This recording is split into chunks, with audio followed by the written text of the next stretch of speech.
اس وقت ہم موجود ہیں مسجد قبلتین کے اندر، اور اس مسجد کی خصوصیت یہ ہے، میں آپ کو بتا دوں، آپ اس مسجد کا نام ہے قبلتین، دو قبلوں والی مسجد۔ تو ساری مسجد دو قبلوں والی ہیں، کیونکہ اللہ کے نبی صلی اللہ علیہ وسلم کو جب نبوت ملی تو سب سے پہلا قبلہ مسلمانوں کا مسجد اقصی قرار دیا گیا، اور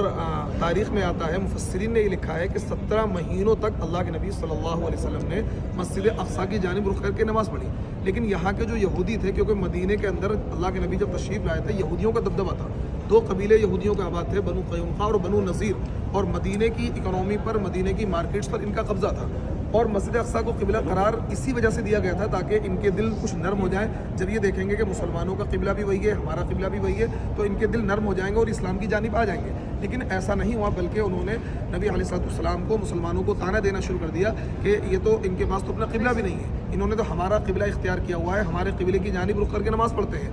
اور آج یہ ہمارے قبلے پر ہیں، کل کو ہمارے دین پر آ جائیں گے، اس طرح کی بےہودہ گفتگو کرنے لگے۔ نبی علیہ السلام کی دلی مرضی یہ تھی کہ کسی طریقے سے بیت اللہ کو ہمارا قبلہ قرار دے دیا جائے، جس کا ذکر قرآن پاک کے دوسرے پارے میں سورہ بقرہ کے اندر موجود ہے، قد نرا تقلب وجهك في السماء فلنولینک قبلۃ ترضاها فول وجهك شطر المسجد الحرام۔ آپ علیہ السلام اسی مقام پر موجود تھے،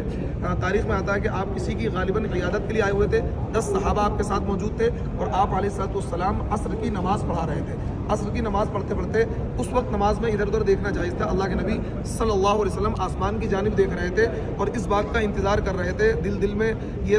مطلب ایک تمنا تھی کہ کسی طریقے سے وحی آ جائے اور ہمارا قبلہ تبدیل ہو جائے، جس کا ذکر خود اللہ تعالیٰ نے کیا ہے، قد نرا تقلب وجهك في السماء، کہ ہم دیکھ رہے ہیں کہ آپ اپنی نگاہوں کو آسمان کی جانب اٹھا رہے ہیں، فلنولینک قبلۃ ترضاها، آج سے ہم نے آپ کے قبلے کو تبدیل کر دیا ہے جس قبلے سے آپ خود راضی ہیں، فولی وجهك شطر المسجد الحرام، آپ اپنے قبلے کو، اپنے چہرے کو، اپنے رخ کو مسجد حرام کی جانب پھیر لیں۔ تو تاریخ میں لکھا ہے کہ آپ نماز عصر کی ادا کر رہے تھے، 2 رکعت نماز ادا کر چکے تھے، اور اس طریقے سے آپ نے اپنے قبلے کو پھیر لیا۔ پہلے ادھر قبلہ تھا، نشان بنا ہوا ہے یہ مصلی کا، اب قبلہ ادھر ہے۔ تو نماز پڑھتے پڑھتے صحابہ بھی جس طرح اللہ کے نبی گھومتے رہے اور صحابہ بھی آپ کے ساتھ گھومتے رہے۔ نماز کے بعد صحابہ نے پوچھا کہ یا رسول اللہ یہ کیا معاملہ ہوا؟ تو اللہ کے نبی نے بتایا کہ ہمارا قبلہ آج سے تبدیل ہو چکا ہے، 17 مہینے تک مسجد اقصی قبلہ اول جو فلسطین کے اندر ہے وہ رہا، اب ہمارا قبلہ بیت اللہ مسجد حرام ہے۔ تو اللہ کے نبی کی منشا اللہ تعالیٰ نے پوری کر دی۔ یہ ہمارے لیے سعادت اور خوش نصیبی کی بات ہے کہ اللہ تعالیٰ نے آج ہمیں